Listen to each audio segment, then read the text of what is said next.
September 2009, Native Instruments and Abbey Road got together to record Abbey Road 60s drums in the legendary Studio 2.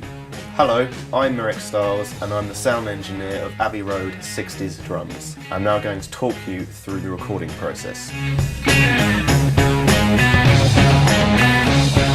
So the first thing we do is set up the drums and get the microphones into position.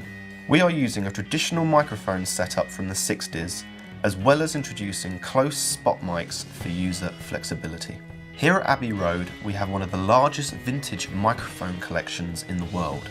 On this session, we used all vintage microphones that you would have found on a typical session back in the 60s. So for Abbey Road 60s drums, we used all original vintage drum kits and recording equipment. We had an early 60s Gretsch kit and a late 60s Ludwig kit. We also used an all-vintage recording chain, including mixing consoles, preamps and tape machines. Some of this equipment was and still is exclusive to Abbey Road. That's going to sound great. Once we have the microphones in place, it's up to the control room where we adjust the levels going to tape and computer. This is the first time the Red 17 desk has been used on a session since the 70s, and most of the gear you are seeing was made by EMI in the 50s and 60s for exclusive use at Abbey Road. Maybe we use the felt beater and then it's more open, but then the two felt and rubber with the dampen. That's okay. All right. Yeah, cool. Once we are set up and happy with the sound and ready to go, it's all down to the session drummer.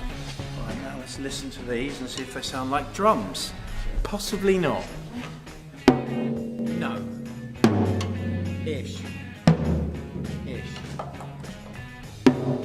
The actual process involves hitting the drums at a number of velocity levels from quiet to loud, and a number of variations such as soft and hard kick drum beaters, hitting the centre and side of the skins, and various parts of the cymbals. Great care was taken with the tuning to get the correct sound from the vintage drums we had to play with. Tuning of the drum.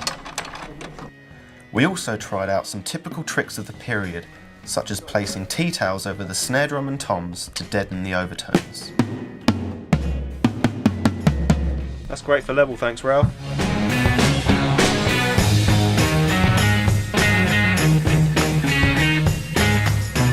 Tambourine Masterclass. Volume 1. Get tambourine and hit it. Thus.